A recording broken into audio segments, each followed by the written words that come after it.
Hi, everybody. Good afternoon. Welcome to today's Cathedra webinar. We're coming to you live on March 14th, 2024. Happy Pi Day, everybody.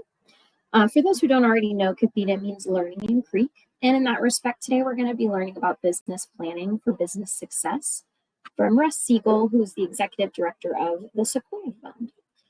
My name is Brooke Warrington. I'm the training and development specialist here at the Native Learning Center. All of us are so thrilled that you could be with us today for the webinar.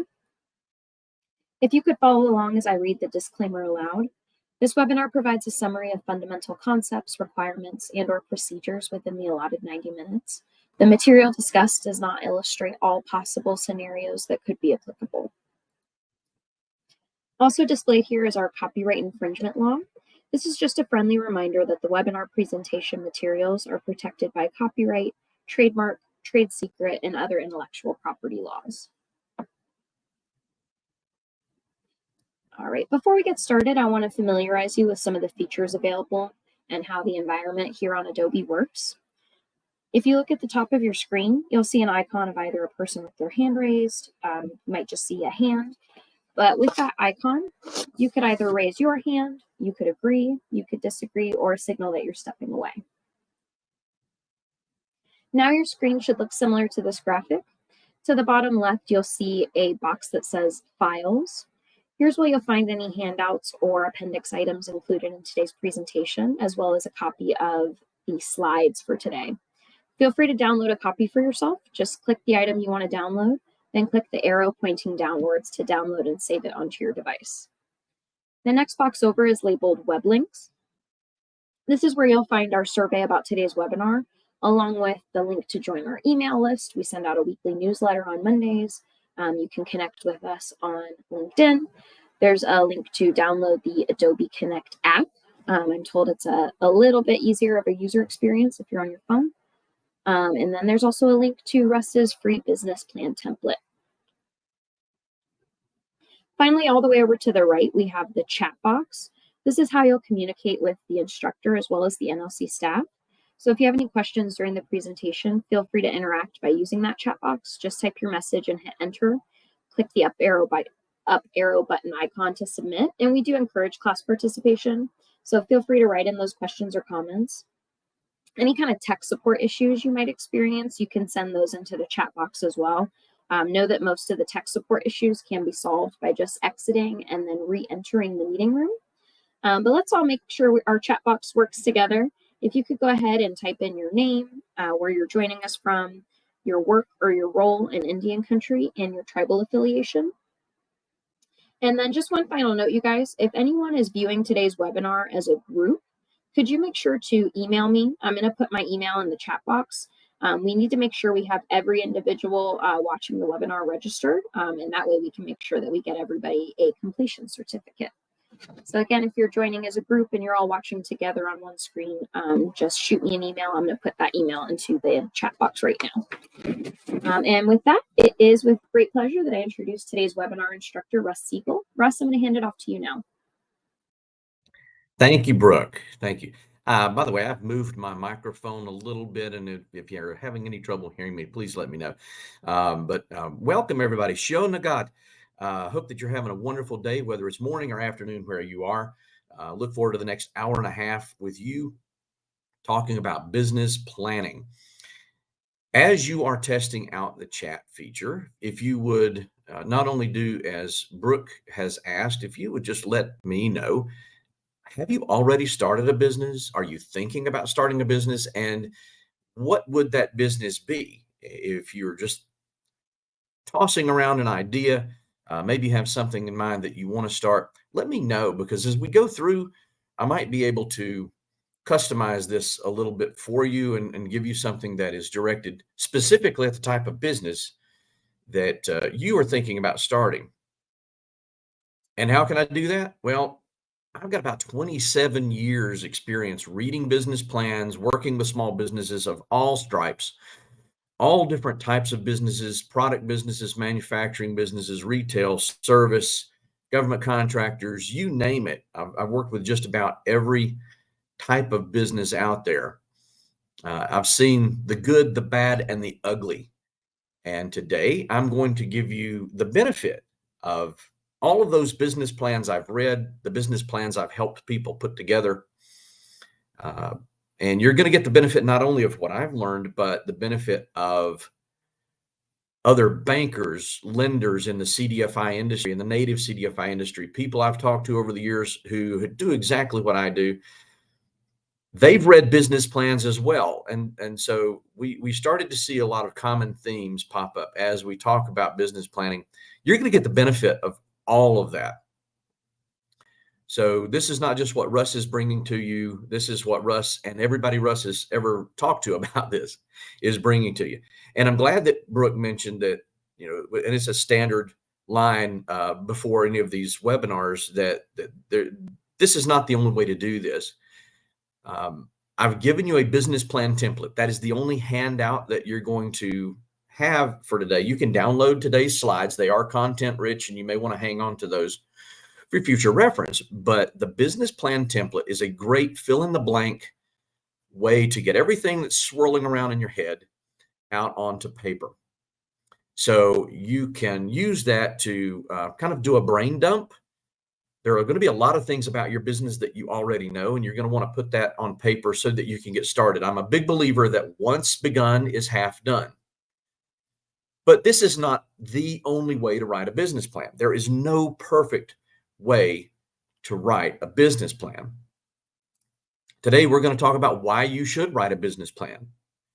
I'm going to couch your business plan in the framework of a story, because business planning can be frightening to some people. I know it was to me initially. There's so much to put on paper, and how do I say everything the lender needs to see, or how do I answer every question a potential investor might have? How do I put all that on paper? It would have been so much easier when I wrote my first business plan had I thought about it in terms of just telling a story. Our brains are wired for stories. Since the dawn of time, this is how we've communicated. This is the human tradition. It's not just a native tradition, but it's a human tradition that we pass things on through story. Yet, when we start to do things like write a business plan or write a prospectus or something very technical, for whatever reason, we tend to think that the concept of story is no longer applicable. Well, it's always applicable. It's going to stick with people so much more if we tell a story than if we just start to spew data and facts and bullet points. Those things never stick. I'm going to give you the components of a business plan. Again, there's no one right way to do this, but all the things that I give you today need to be in your plan somewhere. I'm going to tell you exactly what lenders want to see in your plan. I'm going to tell you how to make your plan stand out from every other business plan. Let's say you and half a dozen other people in your community are trying to start the same type of business. You see a similar opportunity. You're going to do this. I'm going to tell you how to make your plan rise to the top. Preparing to plan. When we think about planning, we think of planning as just this event. Well, it's more of a process, and we have to prepare to plan. We have to kind of get our ducks in a row. We have to put some processes in place to make sure that we can write a plan in a way that doesn't overburden us. It doesn't get in the way of doing what we're here to do, which is to start a business. I'm going to help you avoid some common mistakes. Sometimes your success is going to hinge as much on what you don't do as what you do. And I've seen, like I said, the good, the bad, and the ugly. I've seen these common mistakes. And if we can take these common mistakes out of the process and keep you on the right path, then business planning is going to be so much easier for you, and it's going to make your startup much more successful. Also, if you're already in business and you're just writing a plan now, you've kind of gone out into the ocean and realized you need to navigate to a destination, and that's okay. This happens. I'm going to help you avoid all those mistakes. And I'm going to give you one or two little things that are kind of the benefit of what we learned during COVID. COVID was not the first crisis, and it won't be the last. but businesses started in the middle of the pandemic. Businesses started in the middle of the Great Depression. Businesses have started in the middle of financial recessions before. So, um, whether it's a financial crisis, a health crisis, a natural disaster, you name it, there are going to be crises that pop up, and there are going to be special things that we need to think about as we look at starting in those types of climate. So I see here we have a business interest is a child development center. Thank you, Carmen. Um, and let's see what else we've got here. Okay. That's the only specific we have. That's okay. We've worked with a lot of childcare businesses here at Sequoia Fund, and I've worked with a lot over the years, and that can be a tricky business. We've got a couple of childcare operations in our portfolio right now, so hopefully something I say today will apply to you that you can use immediately. We're gonna use that chat box again. Get your fingers ready. I would like for you to tell me what this is. Okay, looking to expand a daycare facility. Thank you so much, Jeff. Can you tell me what this is? This is an actual business plan. Well, it is a business plan. It's a little more specific, but it is for a particular business. Does anyone know what it is for?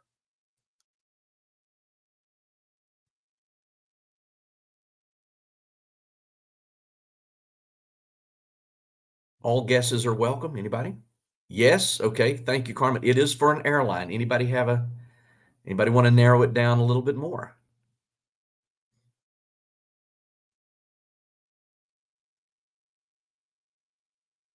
Bingo. Jeff, Southwest Airlines. Yes. Very good. Herb Kelleher was the chief counsel for this little startup that hadn't really started up. He looked around one day, and their chief executive officer, their chief operating officer, almost everybody had left because they just couldn't figure out how to make this go. And Herb was having some drinks in a bar. And if there's one thing Herb loved like air, it was bourbon. And the more bourbon he drank, the better this concept sounded. And what Herb came up with was literally on a cocktail napkin. You see, at the time, these three major cities in Texas were served by legacy airlines. And if you've ever flown on Delta, American, United, any of those other legacy airlines, you know that they are not really built for commuters. They're built for longer trips. And if you want to go from one end of the country to the other, that's fine. But if you wanted to go between Dallas and Houston, it was almost impossible. You had to go through, it's like a bank will tell you it takes as much paperwork to do a $10,000 loan as it does to do $1 million loan. And it's absolutely true. That's why they want to do the $1 million loan. They don't want to mess with the $10,000 loan. They'll give you a credit card application instead. Well, that's what Herb faced with Southwest Airlines. He said, why do we want to make people go through all these gyrations as if they're traveling around the world when they just want to go from San Antonio to Houston? And they came up with this concept that they were going to fly 3 planes on 3 routes between 3 cities. That was it. That was the big idea. Not necessarily a full-blown business plan, but it was able to communicate exactly what they wanted to do. And I'm going to reference Southwest a couple times as we go through today, but the key concept here is that they showed this in a very visual way. It was very simple. It didn't take rocket scientists to figure out exactly what their concept was. But today, they no longer have those 3 planes. Well, not the same exact 3 planes. You see, one of their basic concepts was that we are only going to fly Boeing 737s because if we can train a pilot to fly one, that pilot will know how to fly them all. And we don't have to train pilots on multiple platforms like Airbus or anything like that. So here we are, 3 planes, 3 routes, 3 cities. Today, they are the 4th largest airline by number of aircraft in the world. They have 814 planes. Yes, they've had a last couple of years, especially at holidays and during severe weather. It's going to be interesting to see what happens to them. I know they've canceled 1,000 flights yesterday, and I know that they're going to be canceling some other flights with that severe weather coming through the Midwest today and tomorrow. But look, Southwest is going to be just fine because not only did they build a really strong concept through their business plan, they built sort of a cult. They built a following of people who love Southwest, will only fly Southwest. And that brand has become so strong that even when they have a rough patch and they make all the major headlines in the news, and it's just been a rough day or a week or month for Southwest, they still have people standing behind them who believe in this concept that Southwest is going to put me on a plane and get me where I need to go. Very simple concept. Now, they were writing for investors. They needed investors to believe in this concept. But who are you writing your business plan for? You would never write a resume that says, "Dear hiring manager, I'm looking for a job in any industry. Please give me a job." You would never write a generic cover letter or a generic resume. No, you're going to take that resume, and every time you send it into a company, you're going to tweak it a little bit.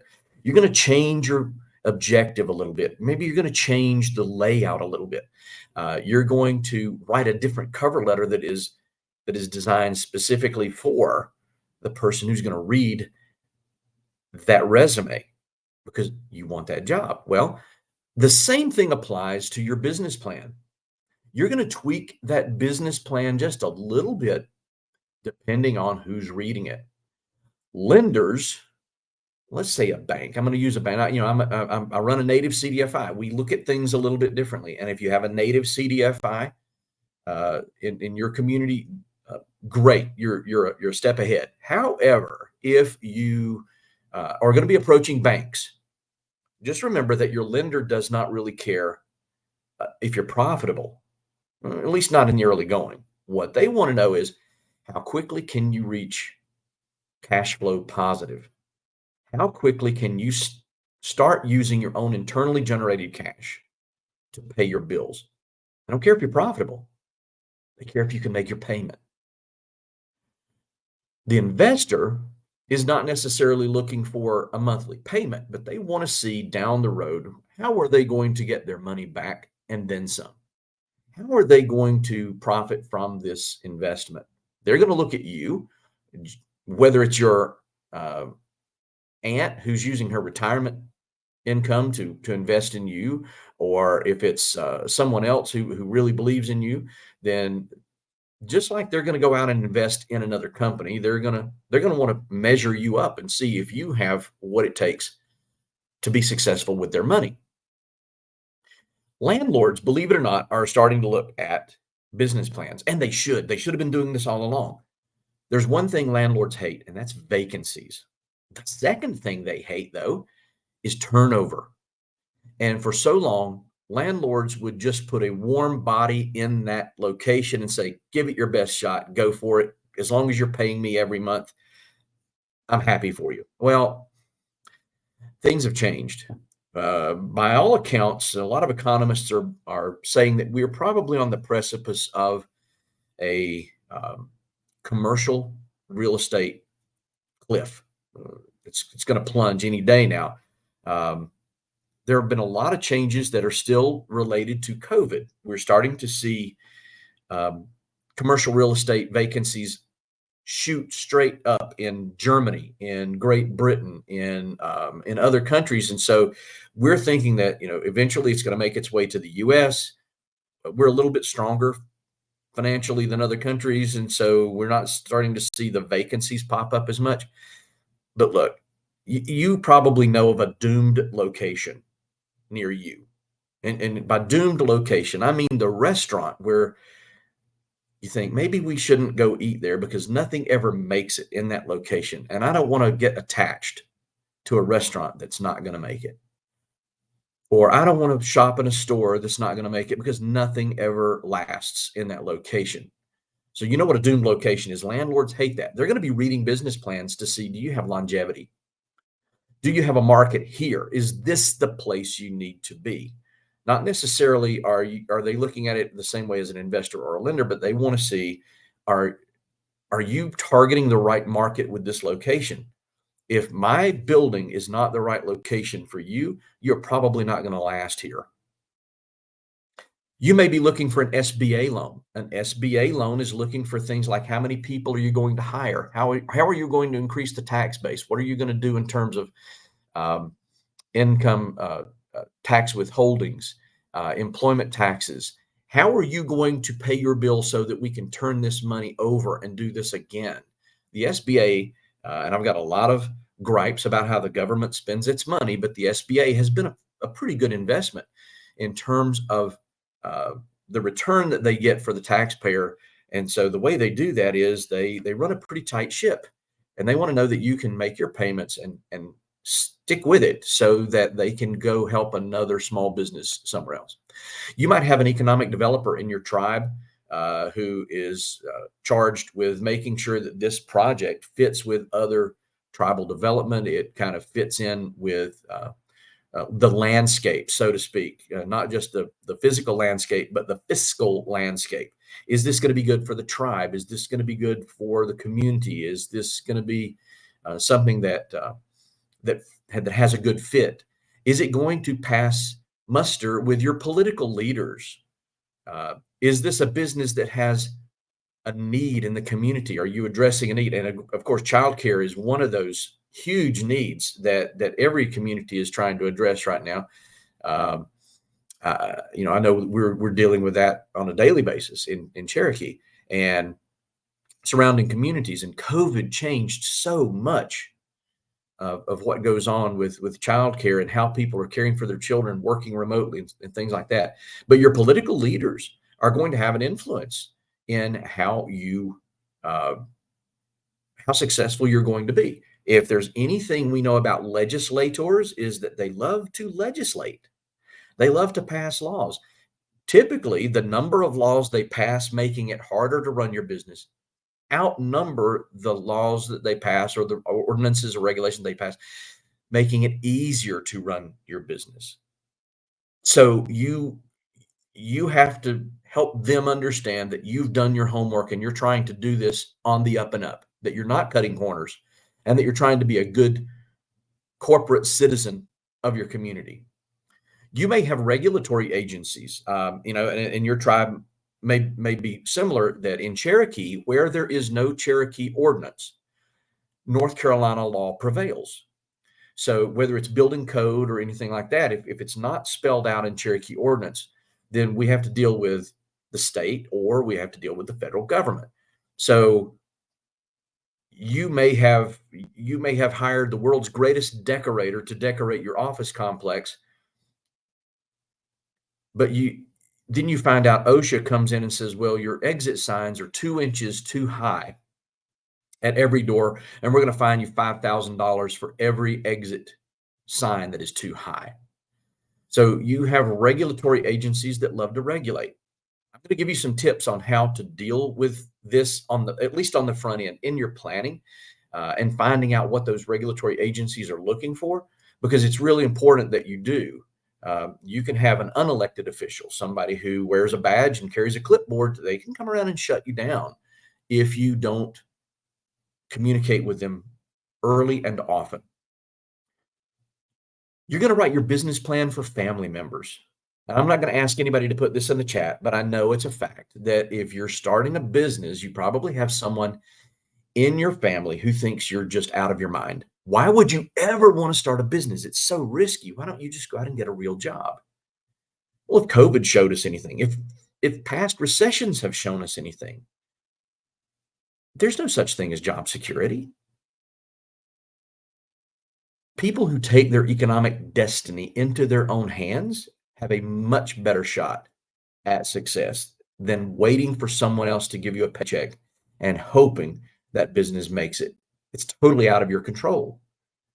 You want to do things that you can control. Your family may not understand that.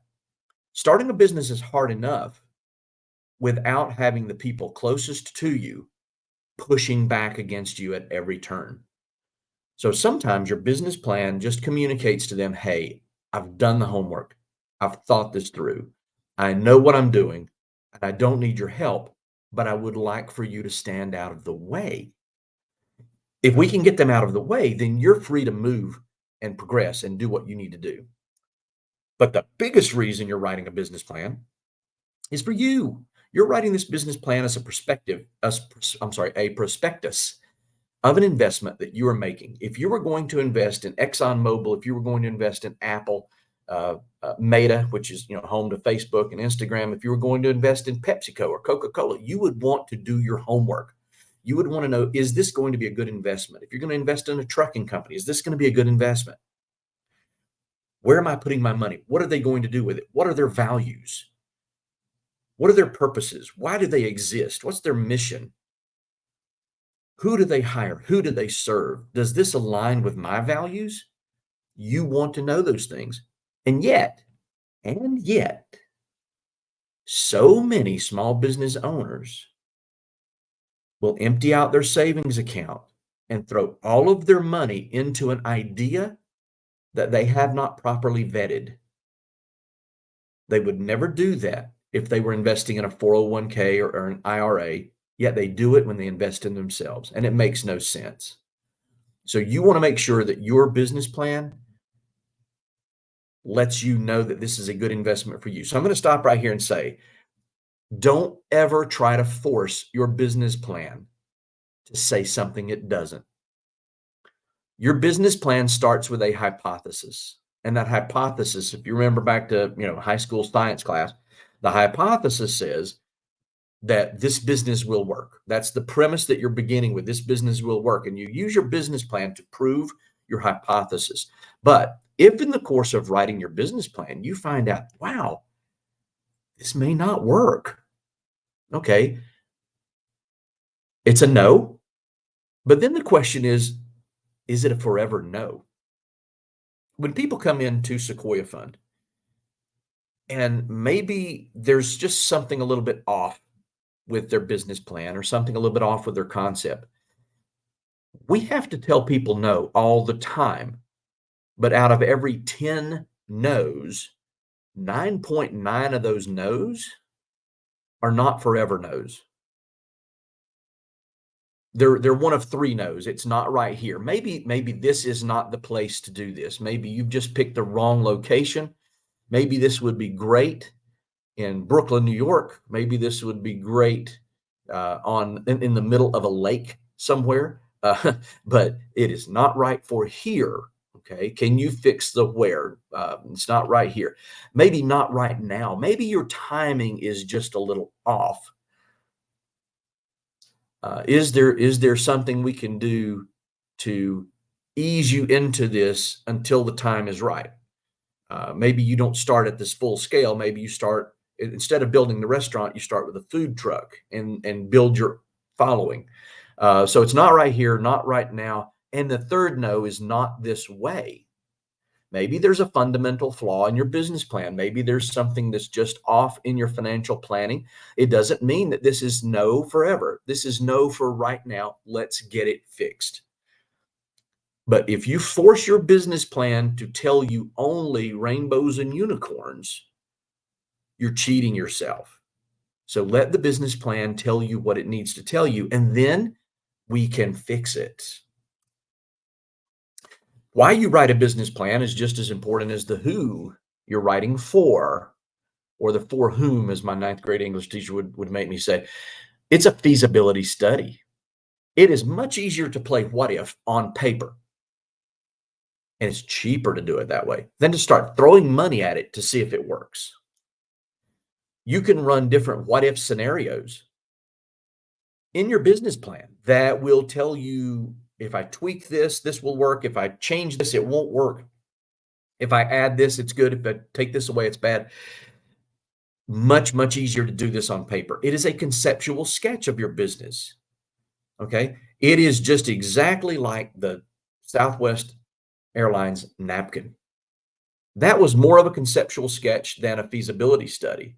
Now, what happens though with this conceptual sketch is you put that cocktail napkin in front of people whose judgment you trust.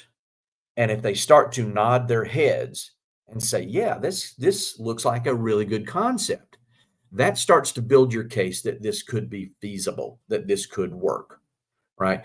The conceptual sketch is the thing that gets people to nod their heads yes, to give you confidence that you're on the right track. It's a roadmap and a communication tool. Just like I said on the last slide, it communicates to different people different things, but it is your roadmap. Without your business plan, and let me change this a little bit because I think roadmap was a little outdated. Roadmap is if your roadmap, for those of you old enough to remember using roadmaps, if your roadmap was outdated and they'd built a new road, you could get lost and you'd have to drive around for a while, burning fuel and time to figure out where you are. Nowadays, we use GPS, and your GPS just very quickly says, I don't know where you are, rerouting. I'm not sure why you took this new road that I don't realize is here yet. Let's reroute you. Your business plan really is more like a GPS because you should be using it like a GPS. Don't look at it at the beginning and say, yep, I know the way to go. I'm going to follow the map in my mind. No, you should be using it on a consistent basis to tell you where to go and help you reroute when you encounter obstacles. But it's also a yardstick that helps you measure your performance against your goals. One of the most successful restaurants I ever dealt with closed for one day every 3 months. So 4 times a year, they brought the staff in, everybody sat down at a table with a copy of the business plan, and they went through it with a fine-tooth comb. Are we where we thought we'd be? How are we performing against our goals? Do we need to make changes? Do we need to make our goals more aggressive? Do we need to pull back a little bit? Are there things coming up that are going to get in the way of us meeting our goals over the next 3 months? They used it very much like a GPS system, but they were always able to tell us where they were in relation to their goals.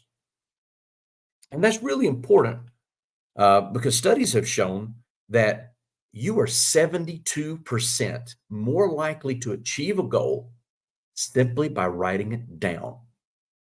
Simply by writing. You can have a goal of owning a Corvette or learning how to fly or going rock climbing, anything. You can have all these goals, but until you write it down, it doesn't make it real.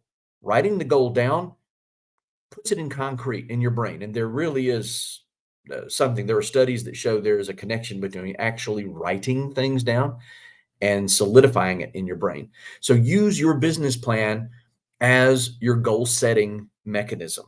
This is what's going to help propel you faster to success than if you just think about it. And I love people who come into our office all the time and they say, I want a business loan. I want a business loan. Okay.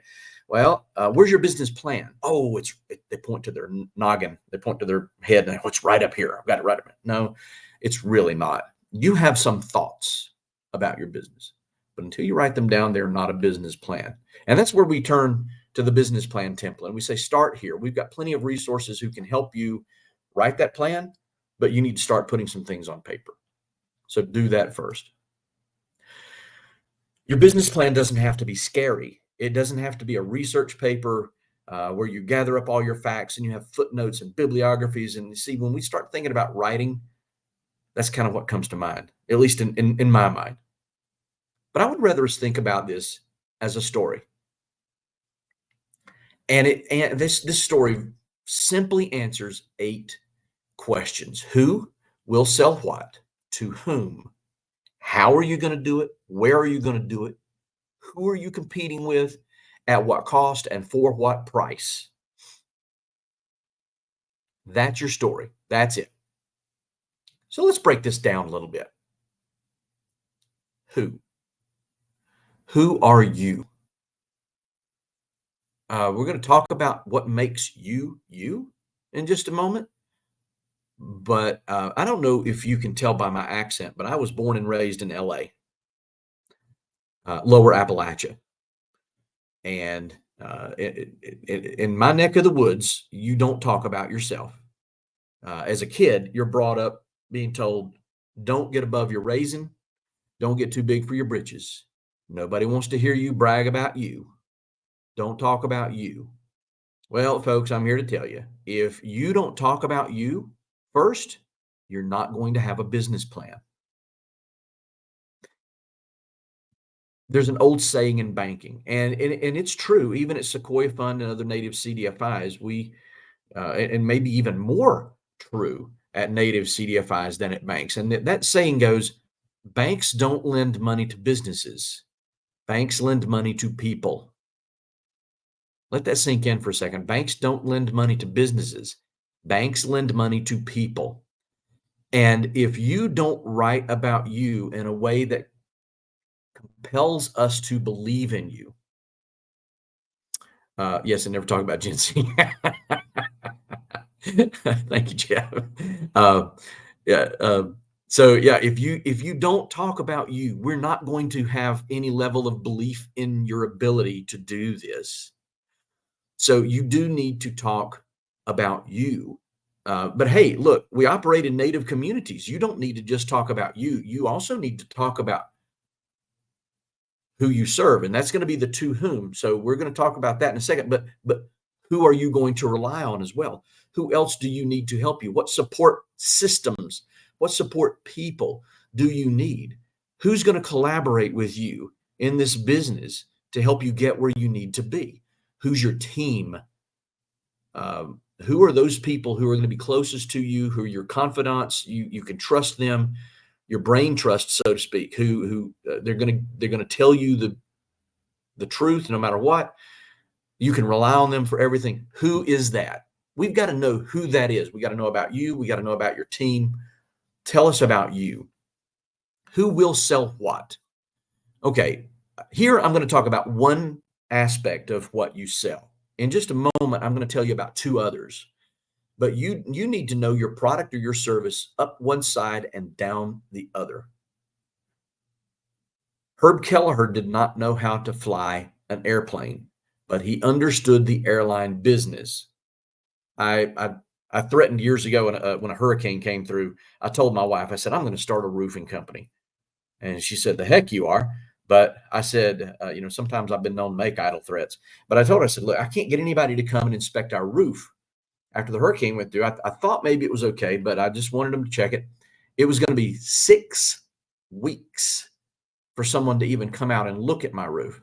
But it took days for anyone to even answer the phone. And I said, sometimes people are in the wrong business. They think they're in the roofing business, but really what they're in is the customer comfort and confidence business. All it takes is to be able to pick up the phone and say, look, we're really busy fixing people's roofs right now, but we're going to get to you as fast as we can. When can we put you on the schedule? That's all I needed to hear, but I never got that. So you need to know the technical specs of what you sell. You need to know the business that you're in. You need to understand that, but I'm going to give you again in a moment 2 other things that you have to know about your product or service that are going to propel your business plan to the top of the stack and put you in front of your competition. To whom are you selling? Yes, we're going to go into a little bit of customer definition here in a little bit, but you need to know who exactly your customers are. You can't just say, well, I hope somebody buys this. You have to know, you have to visualize who you're selling to. How are you going to put this into their hands? How are you going to deliver this service? How are you going to deliver these products? Are you going to be web-based? Are you going to be home-based? Are you going to have a retail location? Are you going to have an industrial location, maybe in an industrial park? How are you going to do this? Do you need manufacturing space? Do you need assembly space? Do you need vans? Do you need, what is it that you need to be able to do this? And where are you going to be? The simplest example that I think I always use is if my main customer uses a wheelchair or a walker, do I really want to be on the second floor of that business or of that building where they can't get to me? I want to make sure my where is tied to my who and my to whom. Sometimes we find a location that we just fall in love with. It's not the best location. Remember, I said landlords ought to be reading your business plan. If your location is cheap, but it's one town away from where it needs to be, then the where is the wrong where. If it's a place where my customers can't get to me, it's the wrong where. If I need a loading dock and I can't get to one, it's the wrong where. So you need to be able to define the where in terms of the who, the what, and the to whom. Who are you competing with? Who are your competitors? I love it when people come in and they say, I don't have any competitors. My business plan shows no competition because I have no competitors. Folks, you have competitors everywhere. You have two basic types of competitors. One is a direct competitor. You know what they look like. They're exactly like you. They're running the same business you are. They're going after the same customers you are. They're trying to eat your lunch every day, and you're trying to eat theirs. You are the Coke to their Pepsi. They're easy to spot. But then we have indirect competitors. They're a little harder to spot. They're a little more camouflaged. Indirect competitors are made up with alternatives and substitutes. If I can substitute if I can substitute a Stouffer's lasagna for going to your fine dining Italian restaurant, you may have the best lasagna in the world, but I just got off work and I'm really tired. I'm craving lasagna, but I'm just not in a mood to go sit at a restaurant. I'm going to grab some Stouffer's lasagna, pop it in the microwave, and it'll do. Right? That is an indirect competitor. You have to be able to identify all of those. You also have to know, why would people choose those? And why would they choose you? Now, the last two here, I'm not gonna spend a lot of time on these other than to say, get some help. Get some help. Because if you've ever watched even one episode of Shark Tank, you know that this is some of their favorite line of questioning.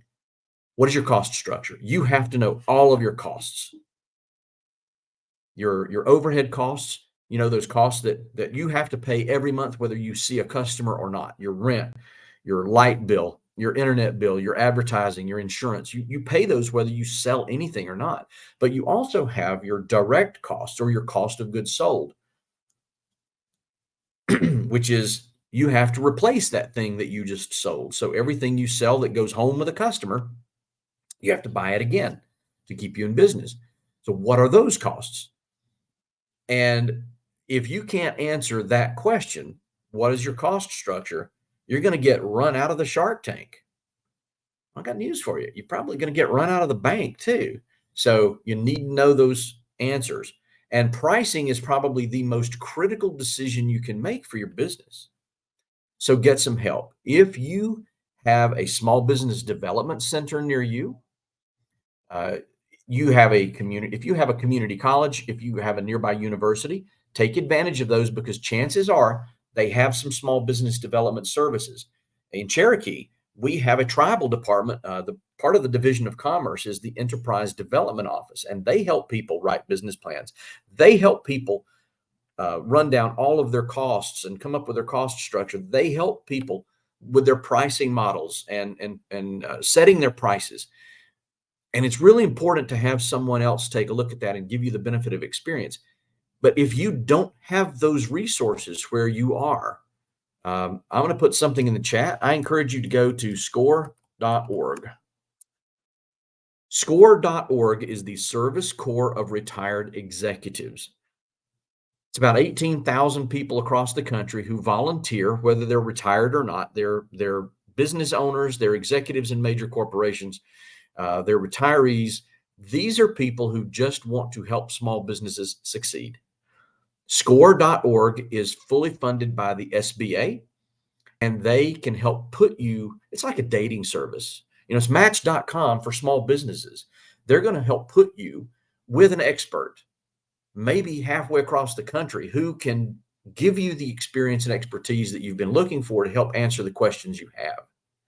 They do 75% of their counseling online. You never have to leave home. You don't have to go anywhere to meet with these counselors. In fact, years ago in North Carolina, we had a lady who came to us and she needed help with her product was a ballistic waterproof nylon. Well, I know nothing about that. But we found 3 people across the country who had spent their entire careers in waterproof ballistic nylon, and we paired her up with, or SCORE paired her up with someone in Louisiana who was able to help her and gave her all the information she ever needed. So it's a wonderful service. It doesn't cost you anything out of pocket. In fact, it's prepaid. Your tax dollars are already at work paying for SCORE. So please use that, but get some help on your cost analysis and your pricing structure, because you're gonna want to do it right. But if you answer these 8 questions, guess what, folks? You've got your business plan. Well, at least you have your executive summary. If you don't write down anything else that I'm talking about today, I want you to take a pen and paper and write down the number 15, 1, 5, and circle it. That is a very important number. We've had people come to us with business plans of 75 pages, 100 pages, more, 3-ring binders that are 3 inches thick. Folks, I'm not going to read that. I don't have time. I don't have time to read that. I don't have the energy to read that. And reading all of that is probably not going to get you any further than if you had given me a 15-page business plan. This is one of the reasons I'm not a big fan of business plan writing software, because it just makes you write things over and over and over and over, and it's not necessary. Say it once and you're done with it. Write it as simply and concisely as possible. Mark Twain once told a friend, "I would have written you a shorter letter, but I didn't have time." And he knew how much time it takes to condense things down. You have a paragraph. Could you say that in a sentence? Okay, now we're starting to condense. You want to get this down as clearly and succinctly as possible. Trust me, if I read through a 1-page executive summary that answers these questions, and that's the hook that says, "Hey, Russ, this is a really good plan. You should keep reading this plan." If I have other questions as I go, I promise I will write them down and I will ask you about them. But giving me 75 pages is not going to make it any clearer for me. So answer these questions. You take these questions, you boil it down to a 1-page summary, and then you expand on these questions to finish out your business plan. And you've got it. But you're telling me the story. This is sort of like a news story. You know, who killed who, where, over what? Was it money? Was it love? What was it? So we don't bury the lead. Everything's right out there in front. And as an investor, as a family member, as a lender, I can see what you're all about. This gets me interested. So let's talk about you for a moment. Let's go back to you. Who are you? Remember, banks don't lend money to businesses, they lend money to people. I want you to get in your Wayback Machine. I want you to go back to the very first work experience you had. Maybe it was babysitting. Maybe it was mowing lawns and cleaning gutters. Maybe it was shoveling driveways, shoveling snow off driveways. Maybe it was bagging groceries at a grocery store. Whatever it was, think about that very first work experience, and I'll bet everything I've got in the bank right now that if you go back to that first work experience, there is something you learned there that has stuck with you through every job you've ever had. Whether it was showing up on time, being polite to customers, um, uh, responding to customers' needs quickly, whatever it is, you learned something. I want you to think about how that has benefited you in the work you've done in the years since. It's really important that we don't just lean on, well, I do this job right now. I'm a barber, but I'm working for someone else. I want to own my own barbershop. I'm only going to take the experience I've learned in the barbershop and apply it to the barbershop. When I have a dozen other experiences that have made me who I am, that are going to make me better than the place where I'm working now. Don't ever discount experiences you've had. You might have had a bad experience with another business somewhere, and you've said, if I ever own my own business, I will never treat someone that way. Write that down. Those are important things that make you who you are. Education, even if it's indirectly related. And I'll give you an example, since we've got some childcare folks in the audience today. I used to work with a woman whose husband had passed away, left his company to her. and she didn't know if she wanted to keep it or sell it. She said, I really have no small business experience. I don't know how to run a business. And I asked her, what do you do? And she said, well, for the past 23 years, I've been a third grade teacher. Okay, hang on a second. Do you remember your third grade teacher? Anybody? If you remember your third grade teacher, was your third grade teacher a pretty good manager? Was your third grade teacher pretty on top of things, pretty well organized? Or was it just you got to class every day and your third grade teacher said, well, let's see if we can try to learn something today. What does anybody have anything in mind? What are we going to do? No. Third grade teachers are probably some of the most organized, well put together people I know. And she started taking inventory of her management skills as they relate to teaching and realized that, wow, these translate pretty well into this business. A couple of years ago, she retired, not from teaching, but she retired by selling her husband's business that she had grown by tenfold since his death. And she did that using the skills she learned and the skills she developed as a teacher. Don't ever discount your education, your training, your certification, your specialty skills. Maybe it was a 3-day course you took 10 years ago that you remember, you still got the notes from it. You've got something in your background that is going to be applicable to your business. Please make sure you use that. That's important stuff. Now, remember, I said I was going to give you the two other things other than your technical specifications that you need to be talking about when you talk about your product or service. Anybody can talk about the physical product, the service that you just, I'm going to mow your grass. I'm going to blow the grass off. I'm going to clean your yard up. It's going to look pristine. We can all talk about that. This product is designed with all these different safety ratings, blah, blah, blah. Look, we shop rationally. Put your customer hat on for just a moment. We shop rationally, but we buy emotionally. You can have 5-star certifications. You can have all of the top certifications in your childcare facility that your tribe, that your state requires. You can be at the very top of that list. You can have it all. But if a parent walks in and one of your employees is having a bad day and they have a bad attitude, it doesn't matter that you've got all these other certifications and that you're at the top of the heap when it comes to how well run your place is. They're going to get a bad impression. You've got a good technical specification, but people don't have a good feeling about you. So the two things you need to be able to talk about when you talk about your product or services: what is the problem you solve? What is the good feeling you create? The problem you solve as a child care facility is, I'm going to have a safe place where my children can be away from me and they're going to be happy. The good feeling you create is that when I pick my child up in the afternoon, my child does not want to go home with me. This child wants to stay with her friends. This child wants to stay with his teacher. This child wants to keep having fun doing what they're doing. They're happy to see me, but they'd just as soon stay right where they are. That is a good feeling. That, as a parent, I want to know that my child likes being here and they're having fun and they're learning and they feel good about it.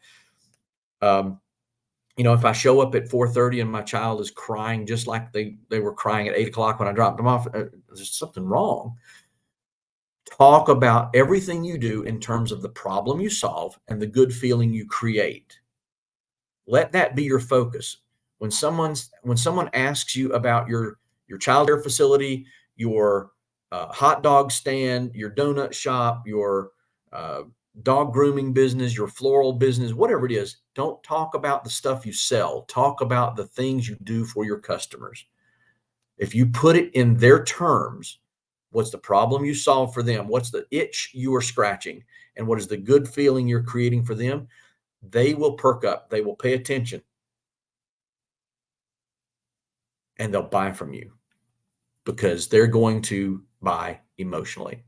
Now, as we start to think about who our customers are, we want to think about target. And you've probably heard the term target marketing, but I want to put in context for you here. I want you to think about the bullseye on this target. That's where your customer is. That's where your main customer is. Now, Out there on the fringes, on the edge, where this man's holding that target, yeah, you may have some customers out there, and that's a much bigger area. But if you're aiming for his pinky and you miss it, you're going to miss altogether. What you want to do is find your biggest group of raving fans. And the biggest group of raving fans is probably going to be the smallest group of customers. But these are the people who are going to, and I'm going to date myself. You see, there's gray in my beard. But these are the people who are going to camp out all night long or all weekend long to buy tickets to your concert. These are the people who are going to camp out in the snow waiting for that very next iPhone or that next whatever's coming out that people go crazy for in the tech world. You're going to want to find those people because they're going to be your raving fans. They will buy everything from you that they can get their hands on. They love you. They trust you. They need you. They want more, and they'll tell their friends about you. They're not only going to be your customers, they're going to be evangelists. And they'll tell everybody, they'll preach the good word to everybody else that they need to buy from you too. The way we're going to be able to define them is two things. We're going to use demographics, and we're also going to use psychographics. Demographics, these are the physical traits that we can see and that we can find in the census data. This is stuff we can go to the library and look up about you. What's your age, your gender, your ethnicity, your household income, your household composition. How many kids do you have? How many dogs do you have? How many cats do you have? How many grandparents do you have living under your roof? How far do you commute to work? What do you drive? What's your level of education? All of those things are built into our census, and we need to know that. But we also need to know psychographics. What makes you tick? What helps you make the decisions you make? What triggers you to buy certain things? Who influences you to buy certain things? Are you buying tennis shoes for your kids based on outside factors like this is what all the other kids are wearing, or this is what their favorite sports star wears, or their favorite athlete? Maybe they've got a favorite collegiate athlete who's endorsing a product now. Thank you to the NIL through the NCAA, their name, image, and likeness rules. Maybe there's a college athlete out there that they really like her shoes. They want to buy those shoes. What makes you tick? So a quick example of this, let's say I have a car dealership and you come to me, you're a woman, you're age 25 to 35. You have a $72,000 household income and you are looking for a new vehicle. Well, at first glance, I may say, young woman, good income, lives in the right neighborhood. I'm putting her in this red sports car. All right. If I'm like a typical car salesman, I'm not going to ask any questions. I'm just we're going to walk over to those cars and you say, wait. Let me tell you more about me. I also have 3 children under the age of 7. I work from home. I have my husband has a job outside the home, but I have a web-based job. I work remotely. So I work here, and I live in a neighborhood where we do some homeschooling, and the neighbors and I share transportation, and we do trips to the park, and we do trips to the museum, and this and that. Okay, what you're telling me then is you don't need the red sports car with the 2 bucket seats. What you might need is a minivan. So if I'm looking at demographics, I'm getting a good picture, but I'm only getting part of the picture. Now, let's say that same woman comes to me and she tells me all of this, and I say, wow, demographically, psychographically, you look like you need the minivan. And she says, no, what I'm looking for is an escape. I need something that I can ride. My husband does the babysitting on the weekends. I want to go out with my girlfriend and I want to ride on some curvy roads and just, I have a need for speed. Well, psychographically now she's looking for the red sports car. Again, we can't get locked in on any one thing thinking that this person is our buyer based on this one thing or this one little set of things. What we want to do is put together a complete picture of our customer. That might mean writing something about them. So if you want to think about yourself as an FBI profiler, you need to be able to write a profile of your customer. That one perfect customer right there in the dead center of that bullseye. Who is that one perfect customer? Maybe that one perfect customer has a name. What is his name? That's where you come up with an avatar, not the blue James Cameron avatars. The avatar that I'm talking about is an idealized representation of your perfect customer. If you had to take all of your customers that love you, that trust you, that need you, that want you, and you put them in a hopper and you mixed them all up, and it came out as one perfect customer, what would that description look like? If you can define that one perfect customer, you can find that perfect customer. If I told you today that for the rest of your day, don't think about red pickup trucks. Well, what's going to happen is you're going to go out and you're going to start seeing red pickup trucks, because I've sort of implanted that in your brain. And if you start to look for red pickup trucks, you will start to find red pickup trucks everywhere. You'll say, wow, I drive by this house every day. I didn't know they had a red pickup truck in the driveway. Okay, the same thing happens with your customers. If you get this visualization of the perfect customer in your mind and you plan to sell to that one perfect customer, you will start to find that perfect customer. You will start to find out where they hang out. Where do they hang out on? Maybe all of your customers hang out on Instagram. So there's no need to mess with Twitter. There's no need to bother with Reddit or anything else. You can focus on Instagram. Maybe you find out that all of your customers read a certain magazine, watch a certain show, follow certain YouTube influencers. Well, now you can start to advertise in those places to grab those people's eyes. But you have to have this avatar in mind. If you can define them, you will find them. Let's talk about your concept overview for a second, because your concept overview, just like Southwest Airlines, needs to be pretty clear and concise. Here we have Jiffy Lube. We know what they're about. It's a 30-minute oil change. Well, Jiffy Lube's got some competition. If you've seen the commercials for these 15-minute oil changes where you stay in your car, okay, that's a whole different concept. And I think they're doing a great job advertising that concept. But it's a clear concept of how Jiffy Lube is better than taking your car to the dealership, setting an appointment, leaving your car for a day or two, then coming back and getting your oil changed, getting it picked up. No, Jiffy Lube's just going to handle that for you. Facebook's concept is pretty simple. It started out as we're going to connect college students. And then now it's where all of us old people hang out, because the college students left when we got there.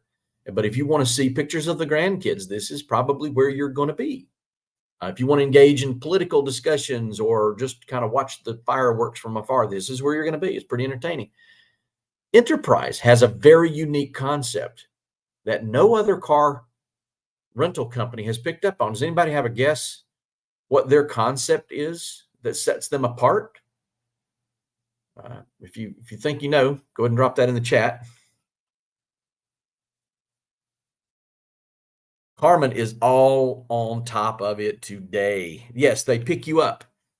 They pick you up. So if you have to take a train or get somewhere where you're not going to have a rental car, but you need an Uber to get to a rental car, just call Enterprise. They'll pick you up. You get a twofer. Yeah, it's a great concept. It sets them apart from everybody else, and it has been their biggest draw. You can rent a car anywhere, but only they will do this one thing that nobody else does. McDonald's, not necessarily a unique concept now, but at the time, and if you haven't seen The Founder with Michael Keaton, I highly recommend that you watch The Founder. Ray Kroc was not a sweetheart. Yeah, exactly. It was all about the franchising. Ray Kroc was not a sweetheart. The McDonald brothers had already tried this. They didn't like it. They didn't think it was going to work. And Ray Kroc saw these golden arches as world domination. And he realized that there was a way to make it work. So McDonald's doesn't make their money from the burgers, fries, and shakes. They make their money from the real estate on which every McDonald's sits. But before the end of his life, Ray Kroc was being interviewed. And the interviewer said, "This is such a simple concept, burgers, fries, and shakes. Aren't you afraid someone is going to steal your concept?" And he said, "No, I'm not. Because my job is to create faster than they can steal." So think about that for a second. When you design your concept, just like if you're designing Southwest Airlines, 3 cities, 3 routes, 3 planes, you need to build in an evolutionary capacity for your business. How will your business evolve from this simple beginning concept and take advantage of opportunities and overcome threats that are presented to us over the next few years, over the coming decades? How are we going to weather these things, and how are we going to take advantage of them? How are we going to grow? Well, if Southwest Airlines today were still running 3 planes, 3 routes by 3 cities, they would have gone bankrupt long ago. They needed to evolve. McDonald's needed to evolve for several years. And I haven't checked on this lately, but for several years in the mid 2000s, their number one selling item was salads. It wasn't the Big Mac. It wasn't the filet of fish. It wasn't the cheeseburger. It wasn't the scorching hot apple pies. It was salads.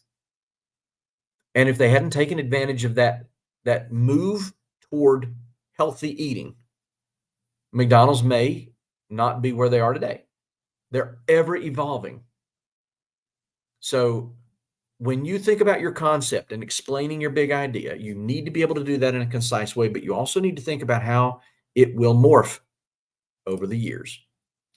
You need to be looking at your market outlook. What are the strengths and weaknesses of the market? Is this an industry that is a trend, or is it an industry that's a fad? Is this going to be a flash in the pan where you're going to jump in, make all the money you can, and hope you get out at the right time? Maybe you can jump off that roller coaster at the top, but when it starts going down, you could lose everything. Think about what are the economic conditions related to your business. Are they favorable to businesses like yours? Are they going to be favorable to businesses like yours? And especially when we start thinking about things like childcare, what are the not our childcare trends, but what are the workplace trends? What are the demographic shifts in terms of people having children?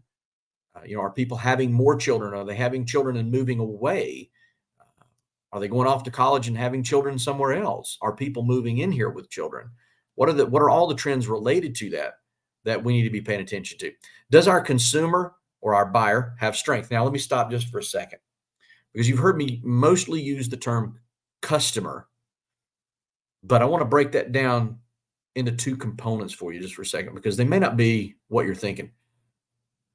Your consumer and your buyer may not be the same person. If I own a toy store, the kid is my customer. The kid is my consumer. The kid is the one who's going to play with that. But mama has the credit card.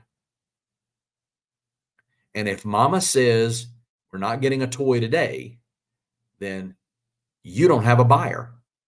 Your buyer is the person who either writes the check or authorizes payment. Then the question becomes, when you start to think about who are you selling to, are you targeting a customer or are you targeting a buyer? Because if you're targeting the wrong one, you're setting yourself up for failure. You need to target the buyer. Now, if you're starting a business that is evolving from or emerging from a hobby, you need to ask, is this a big enough problem for enough people? Are there enough people out there who are interested in this hobby or have the same problem or have the same desire as I do? Are there enough people out there to give me green pictures of dead presidents to keep me in business? And if the market is too small, again, this is one of those things that your business plan is going to tell you. Okay, that's a not right here, not right now, not this way kind of thing. What are you going to do about that? Well, how are you going to get all this information? There are trade and professional associations out there. Bill Gates seems to have all the answers these days. But trade and professional associations, all you have to do is Google your industry and the word association. You're going to find probably multiple associations at the state, the region, the national, maybe even international level. Associations are going to cost you money to join, but I promise you it's going to be money well spent, because these associations, their job is to look way out over the horizon. They have a much higher view of things than you do. They have a much more elevated view of the landscape, and they can see way over the horizon where you're kind of stuck on the ground doing the nitty-gritty day-to-day stuff. And they're going to be able to tell you about trends and fads and legislation and regulation and things that are coming your way so that you know about it. Your local chamber of commerce. If you have a chamber of commerce and if you do business locally, by all means, please join your chamber of commerce. Get involved with them. Go to their business after hours events, their breakfasts. A lot of chamber of commerce organizations now have what are called issues and eggs, where once a month they'll get together for breakfast and talk about things that are important, not just locally, but nationally, internationally, some things that can affect small businesses. If you're in the travel and tourism business, if you have a travel and tourism authority, which is usually an elected body, in your tribe, it may not be elected. It may be a department, but get involved with them. Find out what they're doing to boost travel and tourism in your area. Look to your competitors. And I'm going to give you something here in just a second. When you look at your competitors, that you'll need to pay attention to. Your buyers are going to give you good information, but what are the other sources of information you can look to see, is this a good direction for us? Are we on the right track? Are we headed off on the right course with this business? As far as your competitors go, look at the competitive landscape. Now, I'm not going to be able to give you answers to any of these questions. These are not for me to answer. And I'm not going to be able to sit here and tell you if the answer you get to these questions is a good answer or not. If your competitors are growing, that might mean that there's more opportunity, and yeah, you should jump in. But if they're growing, it might mean that they're too big now, they're going to squeeze you out. But if they're shrinking, it doesn't necessarily mean that things are getting bad. They may just be right sizing. They may be getting ready to take advantage of another opportunity. Are they profitable? Are they struggling? If they're struggling, maybe they're struggling outwardly, but on paper, they're extremely financially secure. We don't know. Are they raising or lowering prices? Just because they're lowering prices doesn't mean they're scrambling to raise cash. It might mean that they're getting rid of some inventory to bring in some better inventory. Are they hiring or laying off employees? If they're hiring more people, it might be a good sign. It might be a bad sign. We just don't know. Here's what I want you to do, though. As you look at your competitors, the answers that you're getting to these questions, are the answers giving you more confidence that you're on the right track or less confidence? Are they making you feel better or worse about where you're going with this? You're going to incorporate this into your business plan, of course, but this is a barometer for you. It's a barometer for your gut to tell you, is this right? Are you on the right track? Now, I'm just going to give you an illustration of your break-even point here, but your break-even calculation is one of the most important financial calculations you can have in a business plan. You need to know how many cups of coffee you're going to sell every day to break even. How many children do you need in your childcare center to break even every day? And for that business, it really is a sweet spot. It's not necessarily the number of children, but it's the number of children to teacher ratio. You've got a child to staff ratio that is mandated by an organization outside of you. They regulate you, and you can add more children to make more money, but then at some point you have to step up the number of your staff to keep those ratios in line. So this illustration here is just to show you that you need to know where the high jump bar is every day. Think about you're a track athlete. You got to know how to get over that bar every morning when you get out of bed. How many cups of coffee do I have to sell today? Because if you can't break even, you can't make money, you can't survive. So as a lender, as somebody reading that business plan, I want to know, can you get over that high jump bar? A couple of other things that you're going to want in your business plan. One is a cash flow projection.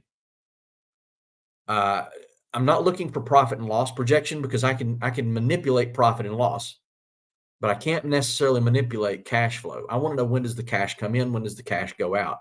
What does that look like over a 24 to 36 month period? Because I need to see at some point, are you going to be able to start living off of internally generated cash? Or are you always going to be living on borrowed money? There is no, and you probably heard, well, every business is unprofitable. It takes 3 years to be profitable. No, I've seen businesses become extremely profitable in 3 months. I've seen businesses go 7, 8 years without making a profit. Look at Amazon. Amazon went over a decade with making no profit at all, and today, uh, people gripe about Amazon not paying taxes. Well, they're using something that the federal government allowed them to do, which was a tax loss carried forward. So all the losses that they had over the years, they got to offset their profits in future years with that, and they're just using a tool that they were given. But you need to have break even and cash flow. This is where you want to get some professional help. Have another set of trusted eyeballs look at this for you so you know that it's right. Now, there's a third piece in here, but most lenders are going to be able to give you this if you go for a loan. It's called your personal financial statement, or your PFS. Your PFS is just a list of what you own and what you owe, and it lets you know, is there any equity there? Are you worth something on paper? That's all it tells. One of the reasons we look at that is we want to see, how does it match up to your credit report? Did you tell us everything that you owe, or are you trying to hide some debt from us? That's really all that's about. So let's talk about some other important stuff. Now, we don't have a lot of time, so I'm going to kind of fly through this, and I'm going to leave you with these slides. I'm going to jump to the last slide in this series very quickly. But a sole proprietor is one person engaged in profit, trying to make engaged in commerce, trying to make a profit. A partnership is two or more people, but you're going to need some paperwork to link you together to help you make this structure work. It's a partnership agreement. You're going to need a buy-sell agreement. What if one of you wants to leave the business? How do you value the business? And you're going to need what's called key man insurance. Key man insurance is going to, if you and I are business partners and I die, key man insurance is going to pay you so that you can buy out my wife's half of the business now, because I left everything to her. She's great, but you may not want to be in business with her. And I'm sorry, ladies, it's 2024. They're still calling it key man insurance. Nothing I can do about that. But the key man insurance protects you, because again, my wife is great, but what if she weren't? You may not want to be in business with her. So this just helps everybody. If you want to separate yourself, and you probably should, from your business entity, your first step might be a corporation. You're going to want some advice on this. You're not going to want to talk to me. I'm not a lawyer. You're not going to want to talk to a business advisor. You're going to want to talk to an attorney and a CPA. You want to talk to an attorney and a CPA. And why a CPA? A certified public accountant has to stay up on all the latest tax laws and everything. Your attorney and CPA are going to give you the best advice on your best business structure. And your attorney might say, yes, to be able to protect you, you need a corporation. And your CPA says, well, you need what's called a subchapter S corporation, because you don't want to be double taxed. One of them might tell you corporation, and the other one might tell you that you need an LLC. An LLC is structured a little bit differently. One is better for passive income. Maybe you're renting a building out, you're just collecting rent. You don't have to hammer a nail or turn a screw every day to make money. If you have active income, corporation might be better for you. But you're going to want to talk to a professional to get some advice on which way to go. Here's the slide that matters. The higher you go up this tree, the higher the complexity, but the lower your personal risk. You're having to keep up with more paperwork. You're having to submit more documents to the government. You're having to do more to watch over your business, because you are separate from the business and you're charged for looking out for it. You're charged with looking out for your business now. You have to think and act in its best interest. So it is complex, but it lowers your risk because it separates you. To the squiggly line there is really just an illustration of what's called a corporate veil, which means there's this very thin, flimsy thing that runs between you and your personal assets and the business assets. If I'm a sole proprietor and I get sued, Well, the business gets sued. I'm out of business because the business and we are one. Same thing for partnership. But up here at the top of the tree as a corporation, if the corporation gets sued, if I am doing everything I should be doing, then they can't come after my personal assets. This is why I have one rule, folks. If you have a business that can kill people, harm them, or make them sick, physically or financially, you don't want to be below that squiggly line. Childcare facilities, form a corporation, form an LLC, form something that gives you separation. I've seen too many people run a home childcare business out of their home or a small daycare center as a partnership, and they get completely fried by lawsuits. If a kid comes home hurt, if heaven forbid you have a fire or something like that, this can destroy everything you've ever worked for. So you want to separate yourself. Again, you're going to get advice to do that. Again, I love the businesses that come into us for a loan and they say, well, there's no risk in my business. Listen, there are 5 different types of risk in every business. Every business. One is financial. You could lose your money. The odds of you making it past 5 years is not great statistically. If you do all the right things the right way, then yes, you could survive and you can thrive for decades. This could be a multi-generational business, but statistically, you've got to do the right thing the right way.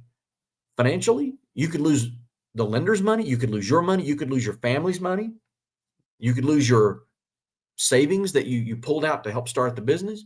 There's always financial risk. You could get scammed. You could get hacked. Somebody could take all your money. You could get robbed by one of your customers. You could get robbed by one of your employees. But there's also regulatory risk.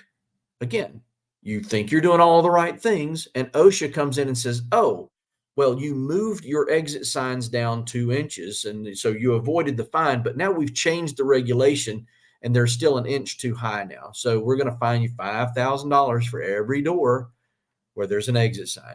Regulatory risks they're ever changing, which means you need to stay involved with your industry trade association so that you can keep up with these. You get those weekly emails about what's changing in your regulatory environment. There's market risk. People's tastes change. People's likes and dislikes change. And you want to know, which way is the market going? What do I need to do to evolve? That goes back to your concept overview. How do you build in your evolution into your concept? Legislative risk. Are there going to be laws passed? Years ago, I said, well, to a group, a room full of auto shop owners, what would happen if the federal government said no more combustion engines, no more? And they all laughed. Well, look what's happening in California, Oregon, Washington, Scandinavia. Governments all over the world now are passing legislation mandating either hybrid or fully electric vehicles. They're phasing out internal combustion engines.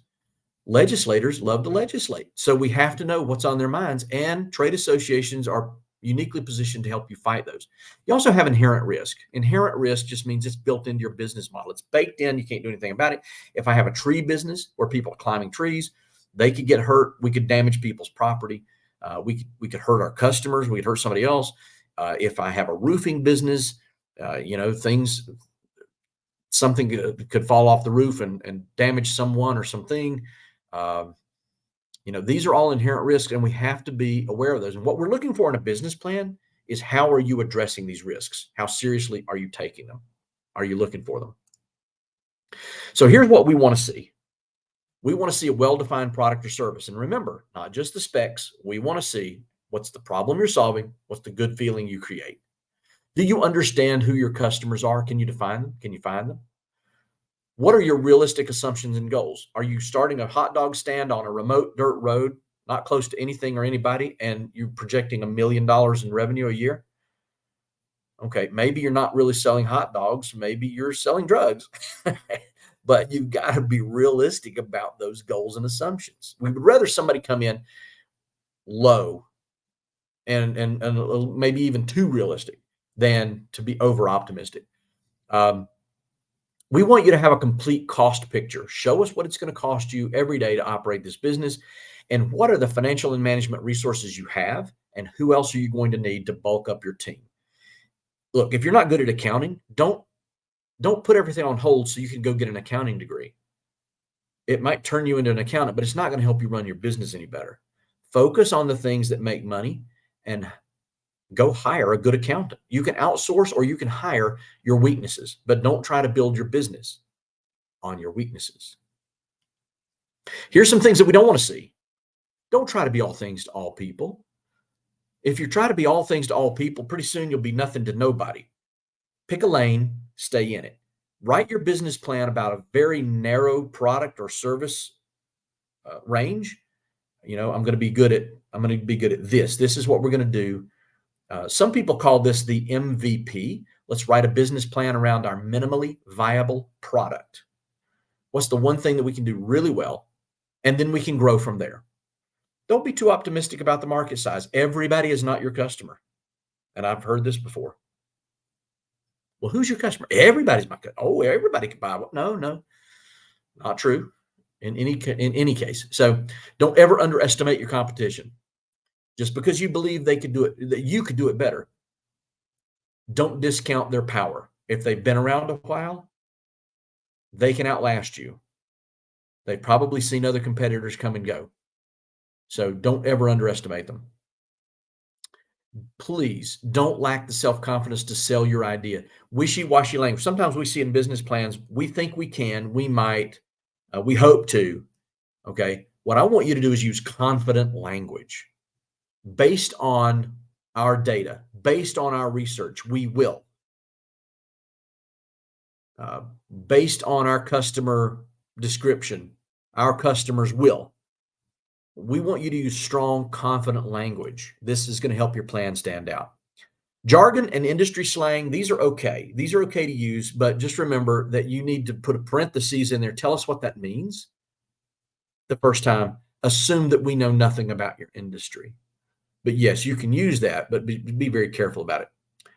Inconsistent information and repeating too much, this is just a function of time. We don't sit down in one sitting and write a business plan. We do this over weekends, right? So read your plan from back to front, and you'll start to identify things that, oh, wow, wait a minute, I'm saying this on page 8, but I already said it on page 6.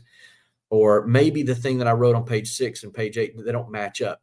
Well, it's because I wrote them on 2 different days, two weeks apart. Let's fix that. And by all means, if you get good feedback and you get help, please incorporate that and use that feedback. All right, we have about 2 minutes left. I'm gonna let Brooke jump back in here in a moment and make sure that she wraps you up with the evaluation and everything. But I want you to either use this link or use the click on the link that she's given you down in the file section. Go ahead and download that free business plan template. Print as many as you want, use it, give it to your friends, anybody who's writing a business plan. This is going to be very useful for you. If you have any questions in the next 2 minutes, go ahead and type those into the chat, and I will check those.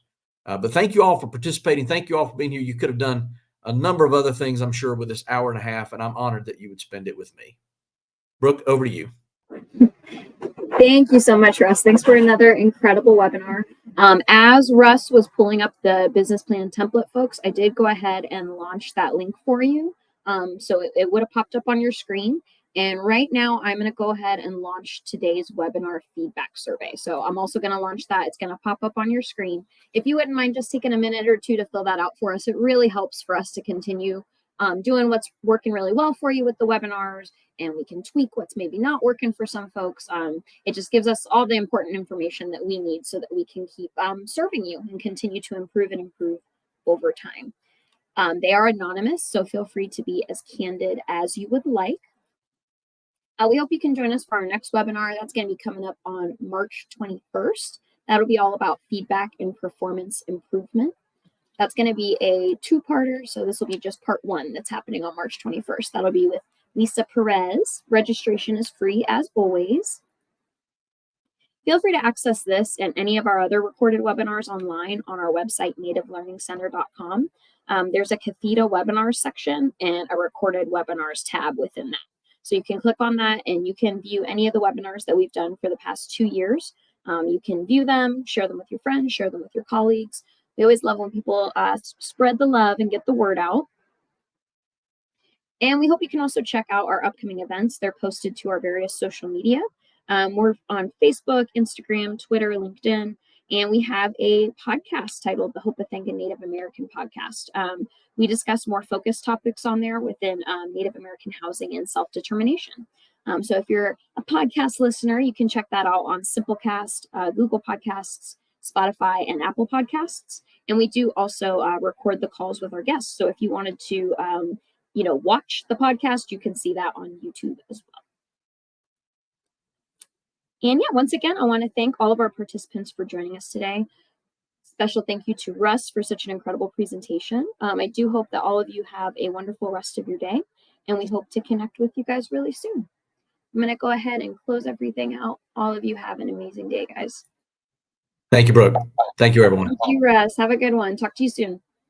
Thanks. Bye-bye.